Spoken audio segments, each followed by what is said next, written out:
All right, now we're recording. So reintroducing very briefly again, Kate Hill from University of North Carolina, Greensboro, and Jake Vaccaro from Meredith College. And I think Kate is up first, and I'll turn it over to you. Okay, everyone. As Chad said, my name is Kate Hill, and I'm going to say I thought I was an expert in Summon, kind of, until I started preparing for this presentation, and then I found so many exciting rabbit holes to go down. So hopefully I'll help you not go down some of those today. So my name is Kate Hill. I am from the University of North Carolina at Greensboro. I'm the Electronic Resources Librarian there, and Jacob is also going to be presenting. He's from Meredith, and I'm going to, come on, there we go. So I'm going to talk a little bit about where UNCG and Summon are right now. We are just starting. So I used Summon quite a bit a few years ago when I worked at NC State. And now that everyone has access to Summon, we've decided to implement it, or at least experiment with it here at UNCG. So that means that we are making a lot of mistakes and being some of the first people to try to figure out how to bring our discovery service, which is OCLC World Share, into Serial Solutions Knowledge Base, which is a large challenge, as I have been discovering, much to my chagrin. So that is where we are with Summon, is messing around and making a lot of mistakes, but we have a pretty unique collection, a lot of local collections and things like that at UNCG. So we've been having to do a lot of customization. I don't know, Jacob, if you want to talk a bit about Meredith and Summon? Sure, I'd be happy to. So Meredith has had Summon for about 3.5 years now. And overall, we've been happy with it. One of the things that we've been happy about is that we haven't had to make too many changes, that it's a pretty good out-of-the-box user experience, but we have tweaked a few things that we think have helped help people find useful things, help make it look better, seem better. So I'd be happy to talk a little bit about that today. So the reason we're talking about Summon now is, as Chad said, NC Live has now offered Summon to every library in the state. So that's for 6 years for free. And so what that means is that we get access to Summon, the whole backend, including 360 link, reporting the journal A to Z list.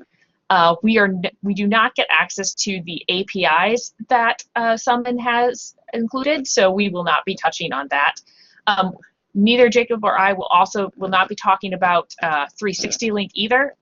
Neither of us are super familiar with it. We do not use it at our library at this point.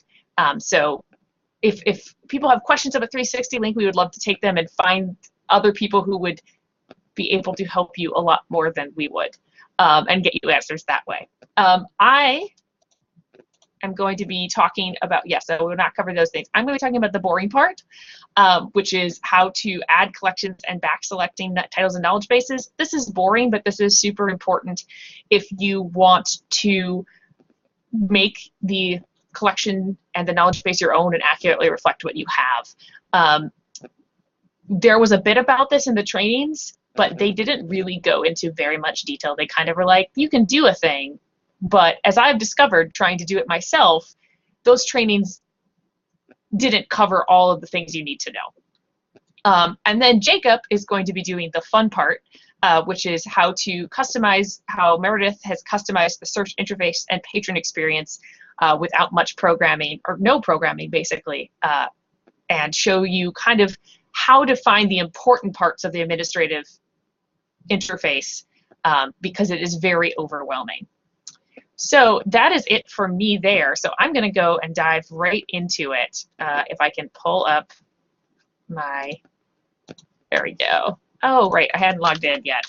Sorry, my Firefox crashed right before this started, but hopefully that means it's all done with crashing. Come on. Oh, and this is my other thing that I always forget to do. I have to log in with my email address, not my, there we go.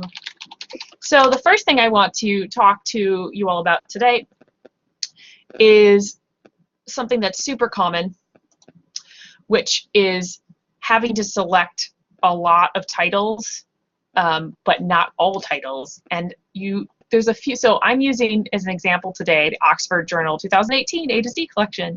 So for example, we at UNCG have 371 titles. This collection here has 438.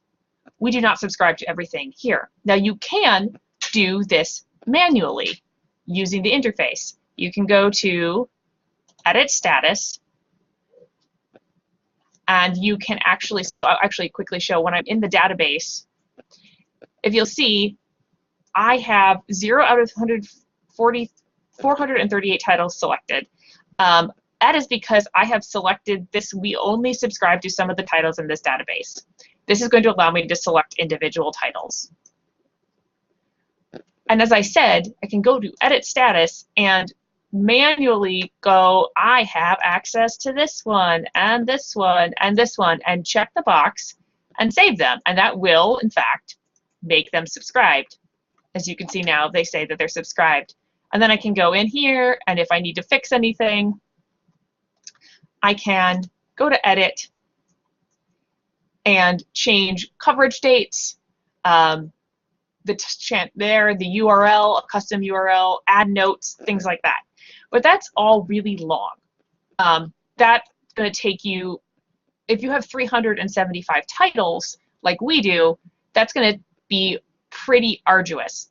So there is a batch way to do this that has been a bugbear for me, but I finally figured it out, and I hope by showing you how to do this, you will have saved yourself hours and hours of time.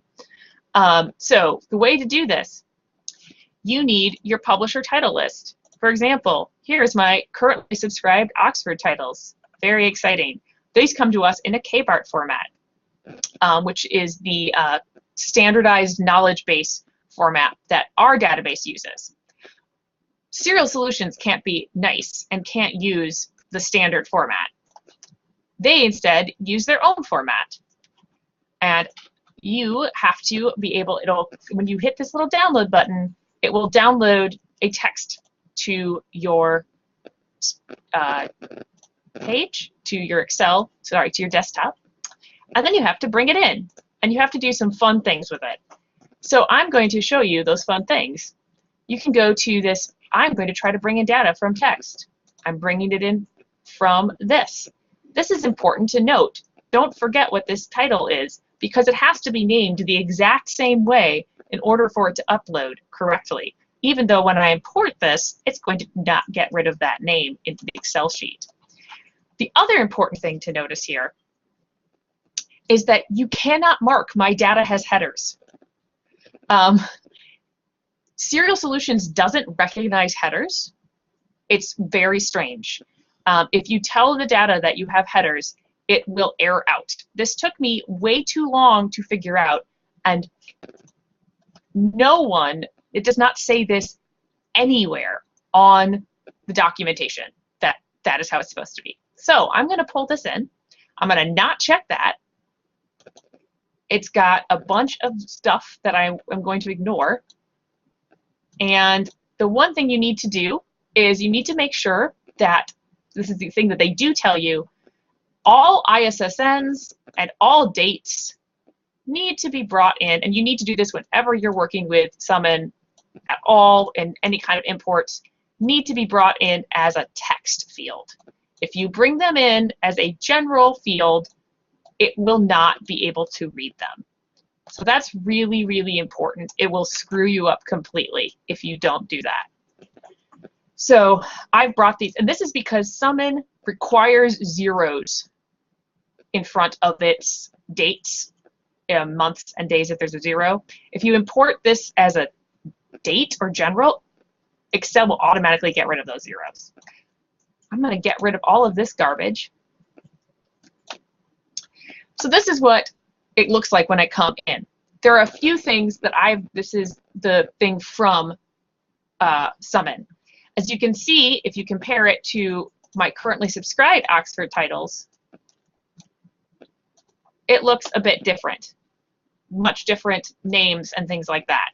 The keys that you need to bring in, you need to make sure you've got your titles, you need to make sure you've got your ISSN or ISBN, and when you have this, check to see, like these are all print ISSNs.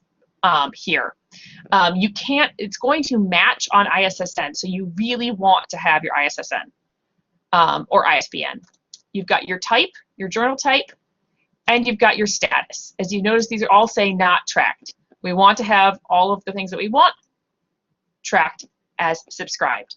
You can add in other things as well, like custom dates, to and from, and also URLs or custom URLs. What I usually do at this point is delete everything. All of the information is going to go. And I'm going to then make sure to delete it and not clear contents. This is another thing I discovered. If you hit clear contents, it's going to keep some old formatting in there, and it's going to screw you up. So I'm just going to delete all of it. And then I'm going to pull in some of mine, and it's just a very simple copy. I'm not going to do everything, obviously, because that would take forever. But you really only need title,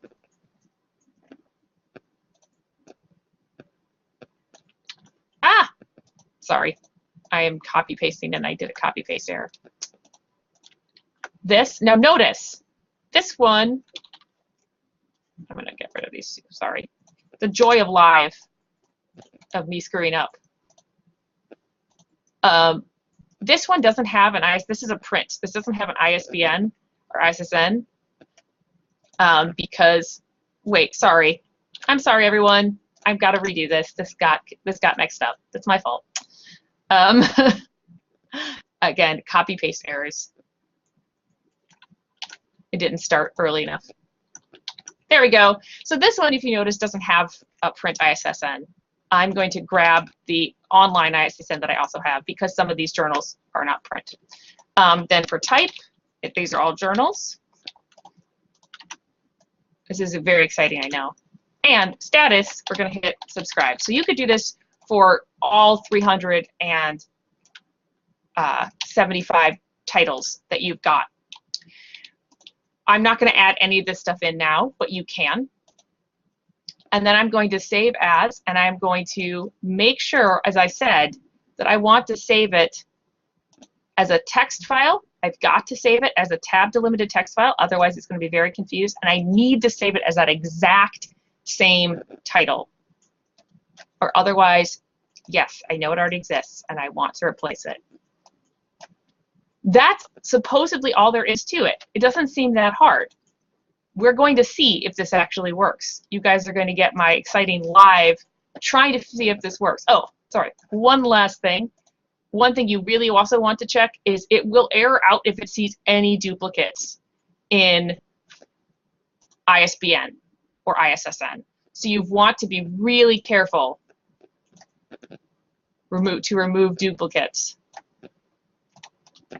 if there are any, because otherwise it will not work. Which makes sense. It's doing a database error at that point. That's the database key. So to do this, I'm just going to hit upload. Got to browse, and then I'm going to find this and open, and we're going to pray that it works. And if not, you'll get to see the error process. So it's uploading. It's because it's complete. I can then view the upload status. If it errors out, it will usually error, not even say in process. So if it errors out, you're going to see errors right away. However, if it says in process, that means it's thinking. That's a very good sign. I do not know how long this will take. I will note that this does often take a while. So that is a very simple explanation of how to kind of add these things. But the key points here are, this is a much faster way to do this. And it's honestly, they leave things out that you should know. So remember, big things are no headings and no numbers, no funny thing. Everything should be text. So that is a very simple look at this, but you can do this with any collection that you can select titles in, and it will save you a lot of time. The other thing I really wanted to quickly show folks is how to make your own collection, your own local collection. And the way we do that is to go back into this, And if you notice, we have a create new database. And let's see how slow things can go. So it's going to put it always under this library specific holdings. So for example, let's say that there is no, for us we had subscribed to archive of the American language, speech language, and hearing. I can't remember what the rest of it is. And I usually type UNCG after it so I know it's ours. That default URL is me forgetting things. Sorry, here is my list. I'm just going to grab one of these as the default URL. As you can see, obviously, this is me faking it. Put a default URL. If you want to not have the proxy for some reason, it's a local collection, for example. And again, you can also have we subscribe only to some titles. And then you can hit save. And that's created. And so what you're going to see here is this is, for example, the name of, this is our title list that I pulled. This is much simpler. You are basically just replacing changing titles. So basically you're just crosswalking. So publication title becomes title. Title is the only thing you need to add something to this. You don't need the ISSNs or whatever. But you can do, sorry, I am just quickly, you can do ISSN. They don't put them together here. You can get, you don't have to have ISSNs. You can change, so the things you have to have a title. If you're using a type, you would want to maybe add that for journal or book. That is only necessary when you are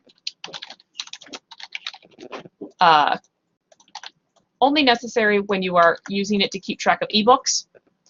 I always use that, a type, a title, some kind of ISSN. For journals, I am going to put in coverage date from. And as you said, these are all archival, so coverage date to, and then the URL, which would be here. The word for this is the word, so that's not the right, but default URL. So once I do that, again, I need to save it as a text file.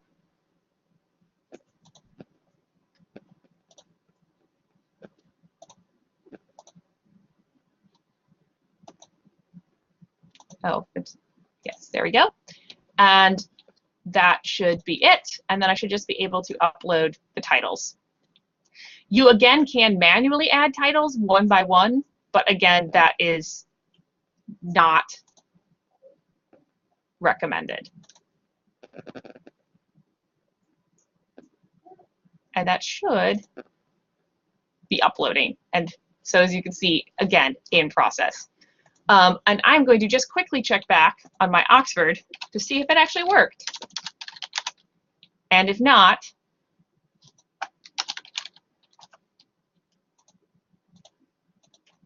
show you the error. What it looks like when it errors out.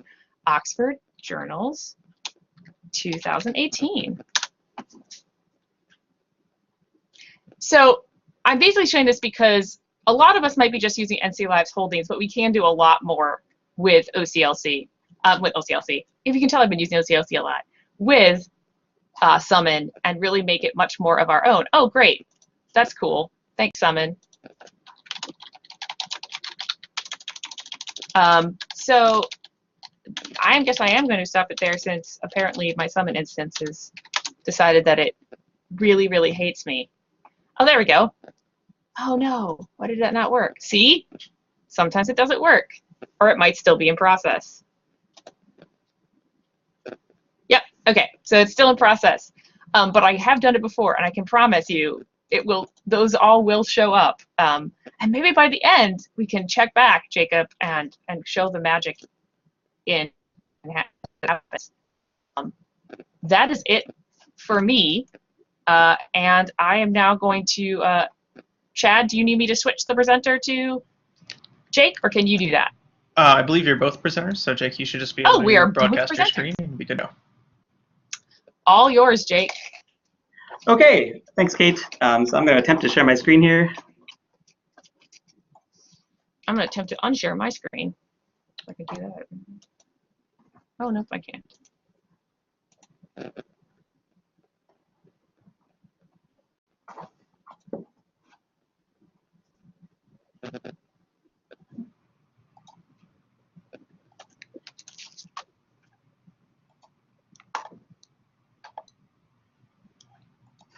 Oh, something's happening. I see it. This looks promising. Okay. I think you're in business. Yeah. Yep. Okay, great. Okay, so just to say a little bit about where I'm coming from here. So I am a reference librarian, research and instruction librarian at Meredith College. And like a lot of people at small colleges, small college libraries, you know, I have an e-resources role, but that wasn't my thing, humanities background, not a programmer by any means. So, but for various institutional reasons, I've ended up in the e-resource role, which I love. So I'm going to talk about a few things having to do with Summon today, customizations that we've made, which are all sort of in the category of, I think, low-hanging fruit, meaning they're things that we've done which didn't really take much technical expertise, don't require a lot of continued maintenance, checking in on, but that we feel like have improved the way our Summon works and the way it, the way our users experience it. At least we like to think so. So I'm going to talk a little bit about search widgets or search boxes and building them and how you can use that to customize your user search experience or offer them different search experiences. I'm going to talk a little bit about putting content in custom panels, which is something we're just dipping our toes into because it's kind of a new option. And I'm going to talk a little bit about using the translation tool to make your Summon look a little more like maybe you'd want it to. So that's kind of what I'm going to start with. So I think I'll just start by looking at our library's homepage and looking at our Summon instance, which is here, our one search. So if we do a search in Summon, I'll search for, I don't know, happiness. I'd search for Monday. So a couple things we've done with our Summon instance. One of them is that we've decided to exclude some content by default. You can see over here, we're not showing book reviews. We feel like, you know, a lot of times when our users, very often students encounter book reviews, they think they're scholarly articles, they're confused by them. Oftentimes book reviews come up when you search for sort of common phrases because they're in the title of a book that's being reviewed. So we decided not to show those. So we've pre-configured our search widget that we have, search box we have on our homepage to exclude book reviews. We used to have it excluding newspaper articles too, because we felt, especially at the beginning of our time with Summon, that there was a lot of newspaper content showing up. Once again, we didn't think that was the primary content our users were interested in, and you know, we were a little scared by the numbers that would pop up for newspaper articles, 1.5 million.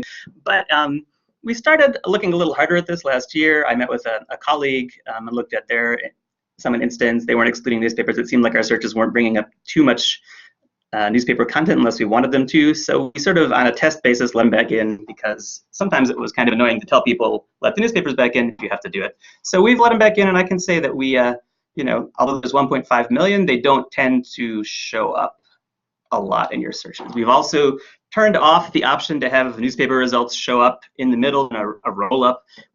So that that has also helped matters. So we've let newspapers back in, but basically this is something you can use to, if you know there's some certain content type or something, if you know you want your user search to look a certain way when you're starting, you can use your search box to make it happen.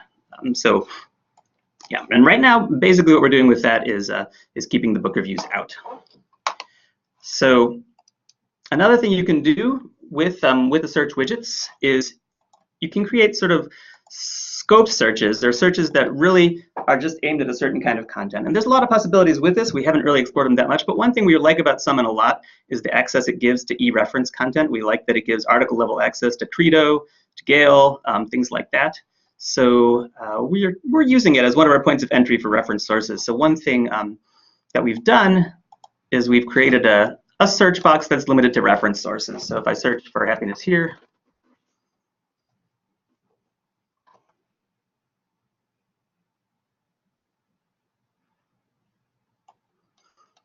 it should all pretty much be encyclopedias, the Atlas with Weather Guide, Encyclopedia Universal. It's pretty much, and I think I have found that Summon is pretty good at effectively distinguishing referencee content, for what that's worth.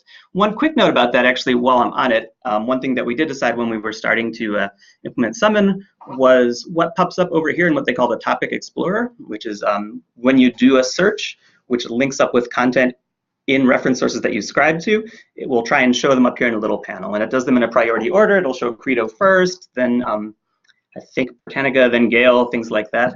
But one thing it'll do if, or at least back when we implemented this was the case, so this could have changed, but it wasn't at the time. One thing it will do if you don't tell it otherwise is it will show Wikipedia content up there if you don't tell it not to. So if that's still the case, I went and looked for how we changed it to make it not to Wikipedia, but then I remembered that we actually had to email support and ask them not to do that. So if you don't want Wikipedia showing up in your right-hand column, and it does show up, that might be a good thing to reach out to Ex Libris about and say, you know, we decided as much as there's some good content in Wikipedia, we thought it would muddy the waters to have Wikipedia stuff in there. So anyway, that's just a little digression about the reference content. But anyway, this is an example, as you can see, of like a scoped reference search that only looks for reference materials. So you could do a lot of things with this if you wanted to use Summon as your articles search, which I know a lot of places do. So if you go to States Search and you look at Summon, it'll do a pre-scoped search for a journal article, magazine article, things like that. You could create an article search box. You could create a book search box. You could create a search that I guess only search certain days. One thing I will say is the effectiveness of these searches depends on how well the limiters work, and my sense with Summon is that some work better than others. So discipline is okay, but I know the subject terms, they might be good for narrowing down a search once you've started, but I would not rely on them for doing a scoped search or anything like that, or even discipline. I'm not confident that that would really give me an effective look at the history material out there. And I can tell you that the language one does not work very well. That's been something I've been not super happy with about Summon, is the way it, at least with our collection, it's not very good at limiting by language, especially if you're looking for something in a foreign language. It'll bring back tons and tons of stuff that's the English translation of that text.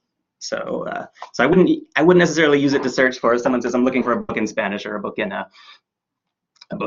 French, but certainly if someone says I'm looking for a book, I think you could get away with creating a widget that looks just for books, and that could work. One thing about Summon, which many people have requested a change, is that it doesn't easily distinguish between books and ebooks. So notice books and ebooks are joined together, and a pretty common request we get from our patrons, just happened to be today, is I'd really like something in print. So Summon's not great at doing that for whatever reason. There are ways you could probably do it depending on how your Summon is set up, with library catalog or with your library locations facet where that pops up. But I'm hoping that's, I think, the most requested change on the Ex Libris Summon ID Exchange is being able to limit to books and ebooks. But as far as I know, you can't do that yet. When you can, I think we'll definitely try and create a scoped search, a search widget that pre-selects for print books or pre-selects for ebooks. So that's a little bit about what you can do with widgets, what you can do with search boxes, either excluding content or really just showcasing one kind of content, making a really targeted search. In terms of how you create them, one quick note about that is that there is a very cool and powerful search box creator that Ex Libris gives us access to, or ProQuest or whoever, and it's basically at, I'll show it here. So like your library, whatever your thing is, .summon.serialsolutions.com/widgets. And what you do is you basically do a search. I'll go ahead and do that.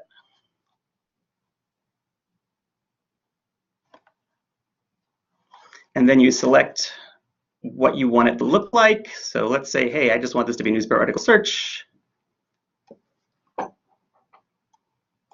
Then you can decide if you want it to be like a little contained search widgety thing, or if you want it to be a search box. You can select how it looks. Say, I want the search button to say search, like that. If you want to put in a placeholder text, you can do that. Everything like that. And then it'll give you code that you can put in your page. So that is actually very cool. One thing I will mention about it is that in the past, numerous libraries have had a little trouble with this particular code because of the presence of JavaScript in it. Especially when they've gone to put it maybe in their CMS or in their LMS. For whatever reason, it hasn't worked for them. The search box didn't appear, it didn't work. We certainly noticed Back in the day, we tried to put a summon search box into Blackboard, and Blackboard did not want us to put this in. And about, I guess, maybe a year and a half ago, there was a flurry of emails on the summon listserv about search box not working, search box not working, search box not working, search box not working. And the reason for that seemed to be that people were mostly using this one. So it may be like that this one works fine for everybody now because technology's moved along, but what many people found was that you're less likely to have technical problems if you use a search box that doesn't have the JavaScript in it, just like a HTML form, I guess. There's a couple places that you can find, and unfortunately, it doesn't seem like Ex Libris makes it really obvious where to find that option. So there's a couple places you can find it. Let's see. Let me just, oops. Sorry, one sec. Got it here. So this is an example. These are examples of ones that actually don't use JavaScript. There's a few ways you can do this. You're welcome to come to this page. I can send out the address and look at what we've done for ours. This is one that just looks for articles. This is one that excludes. This is one that's limited to reference. There's a search box generator here that Matthew Reitzma made, which is pretty powerful. You can select the limiters you want, subject terms if you want them, and then it spits out the code down below. That one's pretty good. And then also the page that we used to find this stuff, which just like sort of turned up on a ProQuest page somewhere, there's some examples at this page. Again, I'm happy to send out this link or leave this page up if it would be useful to people. One thing that I didn't find on either of those pages was how you set up a search to exclude instead of including, although maybe I just kind of overlooked it.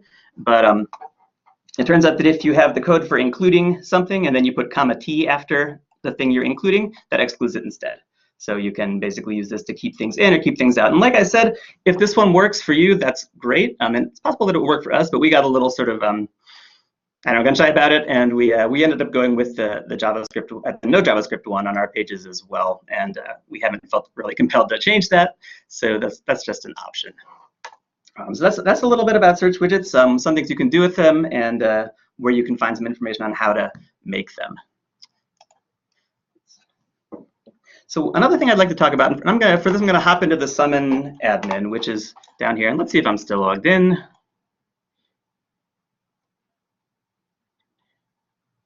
Hoping for the best. All right, looks like I am. So historically, the Summon admin is very slow. It's been better lately, which is encouraging. So another thing that we've used a little bit, and it's a relatively new option, is something called custom panels. So if you go to pages, custom panel sections, what this basically is you can use this right-hand column along with showing reference stuff if you wanted to, related topics. You can use it to put kind of whatever else you want there.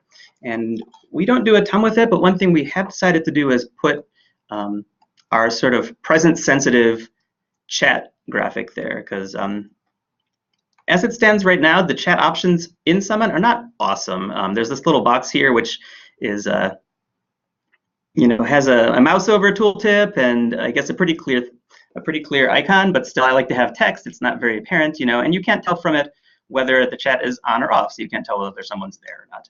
And some libraries I know have one that slides out from the side, so that seems okay too, but it's a little limited, and I don't know if we could get it to work with our presence, meaning I don't know if we could get it to reflect our whether someone's actually answering the chat or not. And one thing that we kind of like is when someone's not answering the chat, it goes right to an email librarian, like someone's there right now. Anyway, so we decided to use this custom panel option where basically you can put text, HTML, stuff on the right side of the page to put our chat widget in. And you find that under custom panel sections, under pages, custom panel sections, and yeah, right there. That's where you put it in. If you're putting in something like a like chat code, you probably want to do tools and put it under source code. Otherwise, you'll just probably get your code showing up in the right-hand column.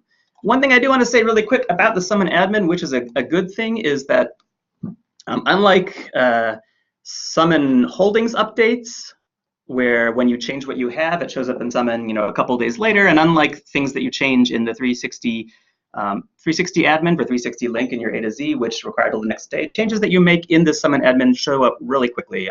Within, I don't know exactly, but it's usually within, it feels like 5 to 10 minutes. So that makes it a lot more feasible to try things out, test, knowing that you can see it right away that you can go back and change it. So changes that you make here, they show up pretty quickly, and I find that really helpful, especially since,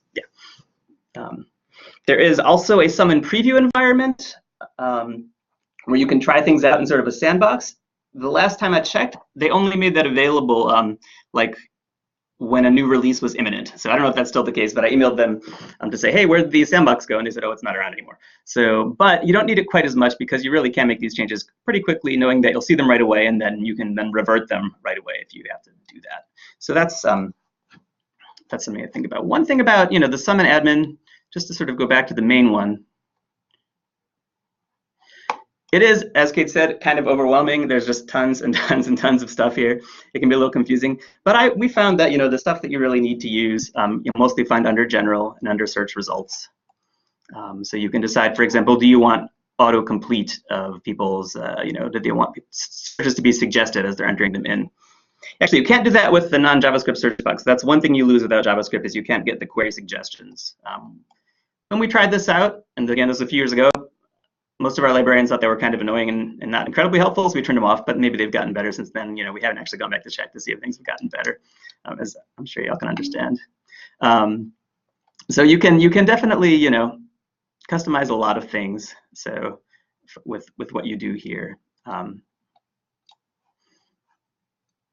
likewise, you may find some useful stuff under search results. One thing that we found pretty handy was turning off roll-ups, so you don't see the little sort of interstitial content showing up, like here's all the images from your search, here's all the newspaper articles, what else were you looking for?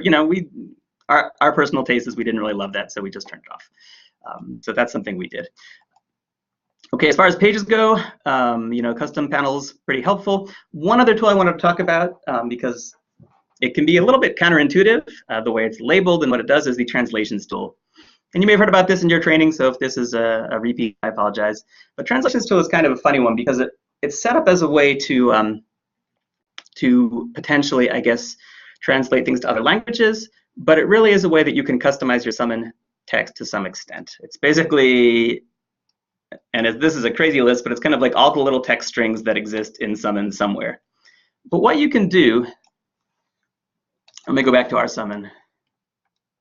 If you go to a standard Summon, you'll see, like for this checkbox, which says add results beyond Meredith's collection, what you'll see is something that says add results beyond your library's collection. Well, we decided, since it was pretty easy to do, it would be a little more personalized to actually use our library name, especially since people might have more than one library. We don't know where they're coming from. We don't know if we're their library or how they think of us. So it turned out that was actually pretty easy to change. If you go back into the translations thing, you can look for the text that you want to change. I think, here we go. Yeah, filtered in. I recommend doing this because scrolling through is not fun. Add results beyond our library's collection. We have changed this to add results beyond Meredith's collection. And it really took exactly as long as it took me to show you. So it's very, very easy to do. And it's a tiny little thing, but I think it makes it a little friendlier and a little clearer. Another thing that we've done is, for whatever reason, someone decides to call things peer review instead of peer reviewed. We feel like most people refer to them as peer reviewed. That seems more grammatical, to be honest. So we made that change from scholarly and peer reviewed to scholarly / peer reviewed. I think we had to put the slash in because it wouldn't fit when we put it at the end, and if I remember right. So that's, again, a tiny thing, but I like being able to do this with the translation tool. Summon by default uses this form for ebook, which you might think is a little antiquated. So made that change now with the hyphen book. I'm not sure this is the best form either. There's a lot of debate about it, but it's easy to do, basically. And so if there's something, the way someone describes things that you find not ideal, annoying, could be better, the translations tool can be a great way to do that. One thing I have to say about translations tool is know that when you make a change in the translations tool, it will change that text string wherever it occurs. It doesn't know if it's in a facet or in something else. So in the event, if I change the word, issue here, it would, every time the word issue occurs in Summon anywhere, it's just like a find and replace. So it's possible that changes you make could have unintended consequences if something is popping up elsewhere. We actually changed full text online, which is the default. Let's see, let me get rid of this.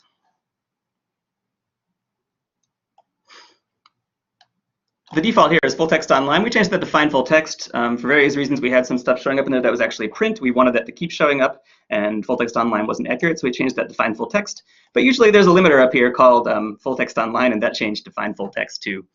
So we actually just got rid of that limiter because we weren't really using it. We didn't find it that useful. Since the vast majority of stuff people are finding in Summit is full text online, we didn't feel that that was a super useful limiter. And you can use the we did that in the settings. We were able to get rid of that in the settings. But yeah, the translations tool we found has been pretty helpful for little things like that.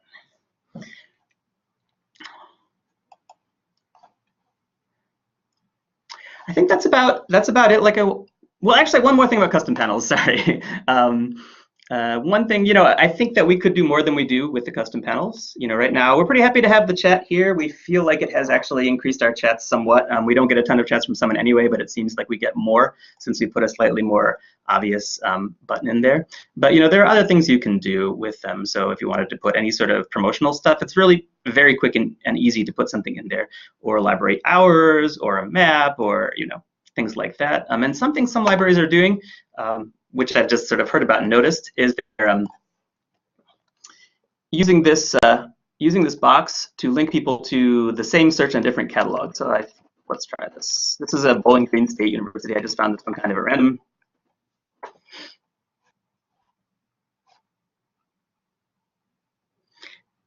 And there's our Gale Resorts Library thing, the topics, but they allow you to sort of search a different catalog. They're like consortial catalog, I guess, for the same sort search. So if you think that might be useful, I don't think this is something that we really need to be doing, but if you think this might be useful, the code for it's out there. I saw the code pop up on the listserv not that long ago, and I put that on that page. This is how you'd do that if you wanted to do that. Search another catalog with the exact same search terms that you're using in Summon, and put that in the custom panels. I guess I'll talk about a couple of roads not taken really quick, things that we've kind of considered doing and haven't done. So there are a couple things you might be hearing about. One of them is an extra, they're kind of all down here at the bottom because they're the new things, and I guess when they add a new option, they just stick it on the bottom. You can use alt metrics, where it shows you how many times people have posted about things on social media, basically. We have this set up, but only in the preview pane, so only when you hit preview, if they're available, which they're not always. So because it did seem like having them in the results themselves was not worth the space it was taking up. We took a look at this BX recommend related articles, and honestly we decided that wasn't super useful for us because they were often related, but often not super related. Also because it doesn't keep track of whether you have the article in your holdings or not. So it was showing people a lot of articles that we didn't have, which is fine, but we've chosen to set our Summon up as a tool for finding stuff we do have, basically. So I think that was a little confusing for people. And you can have things flagged when they're open access with little open access icon. Again, we're mostly using Summon as a way to get people to things that are in our collections, and if they're in open access, then we usually have, basically whether it's open access or not is not that important to our users if they're coming through Summon, because they should be able to authenticate. So anyway, we haven't set that one up, but these are things that are very easy to turn off and you can play with a little bit. Okay, I think that's about all I have to say about this. I would be very happy to talk about this more. Like I said, even after some years, we don't consider ourselves Summon experts, anything like that. But we're pretty happy with the way we have things set up, and we feel like it offers some value to our users. So yeah, that's about it, I guess. Thanks. And I just want to say that I just put something in the chat, and I'll share it as well. But I realized that I'd forgotten to link my instructions to some of the fields and things like that, so you can go to this Google Doc that I just linked, and actually, as I said, not everything is in there, for example, but it at least tells you what fields you need before it yells at you. So I just wanted to share that with everyone. Thanks for that documentation, Kate, and thank you both for that presentation. We've still got a little bit of time left if there's any questions. I saw a request to share links. Is that what link was that referring to, Tina?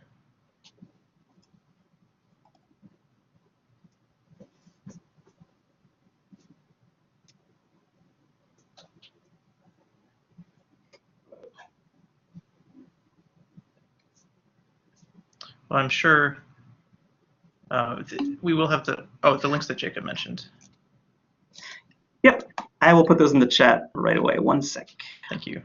And again, this whole thing has been recorded, and we'll get it posted to our website. Probably not today, but I would guess by midweek, and I'll send out one more reminder about that to everyone who was here today. Or you can just later visit our shiny new website at nclatnt.org, and you can find the recording there, plus all of our past webinars and notices of future ones that are coming up. But I don't mean to push anyone out the door. We still have some time here for questions and discussion. We tried to make sure that we had time in case people always appreciated. Pick our brains. So a question from Brian: how has your experience with Summon technical support been in case you've needed to use them?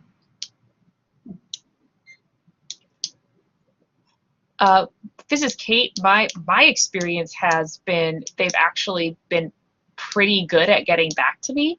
I've been relatively impressed with the speed at which they return my questions. Maybe this is just because I've also been dealing with another organization that hasn't been, our current system has not been very good in terms of timeliness. But for me, I usually get a response back within a day or two, which is good. Now, sometimes they don't necessarily understand what I'm asking, then there's a decent amount of back and forth, but they have been pretty responsive to any questions that I've had. I don't know what you thought, Jacob. No, I would agree. I think when we've put in tickets and we've made requests, they have been pretty responsive overall. So we've been pretty happy with the kind of support we've gotten. I'll say too that I've found the Summon listserv to be a very helpful resource. Yeah.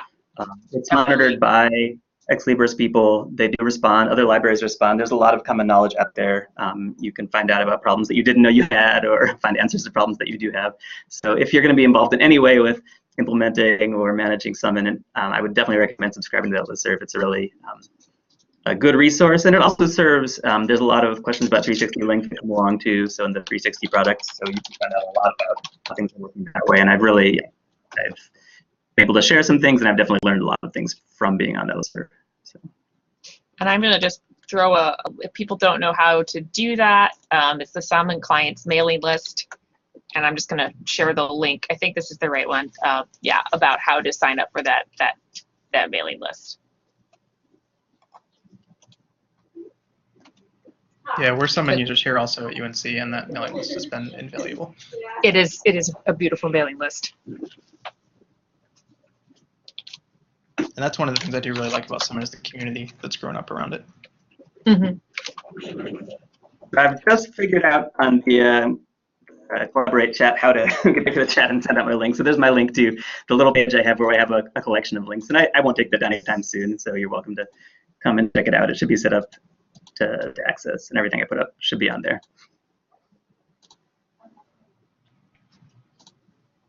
And I'll just say too that I'm really happy to share thoughts, experiences with anyone. I find that anytime I talk to people, whether they're just implementing Summon or not, sometimes I can teach them stuff. Sometimes it helps me learn about stuff that we could be doing. So please don't hesitate to reach out with any questions or thoughts or anything like that. I think it's really valuable for everybody. So.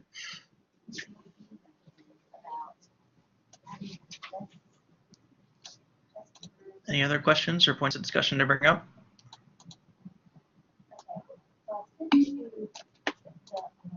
Yeah, this has been really good. I've learned a ton from listening along.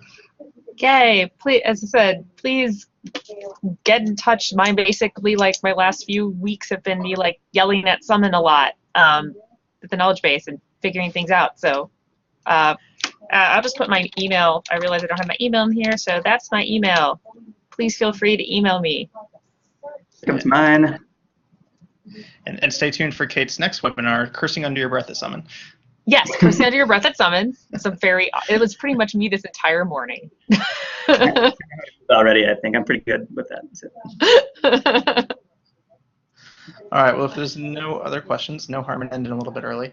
And Amanda has shared one more time the TNT social media quick survey there in the chat. There's a link there, which your feedback would help us plan our social media presence. And as I mentioned, we have NCLATNT.org, our home for all roundtable things. You can go there and check out and join if you're not a member. It's $5 a year, and you get access to our curated list of technology tools and first notice about webinars and things like that. And we'll have another webinar coming up, date TBD, but sooner rather than later. in about 2 months, I think, is our goal, is that we're going to. Yes. Sorry, I'm also on Technology and Trend. Yeah, So- our goal is to hit every other month throughout the year, but it might flex a little bit. Yeah. Oh yes, that's Amanda's webinar about information security, accessibility, right? Accessibility, right? Yes, accessibility. Accessibility and LibGuides. So that will be be very useful. For signing up for the roundtable info, you can again visit our website, nclatnt.org. There's information there. Actually, joining the roundtable involves going through your membership renewal process when you pick your roundtables for the year. There, it's $5 a year. And actually, I think it's there's an extra dot in your address there, Kate. Oh goodness, thank you. Yep, nclatnt.org. I should have remembered that. That's okay. All right. Well, thank you both for this amazing presentation, and thank you all for spending It was a pleasure. lunch afternoon with us. Thank you so much.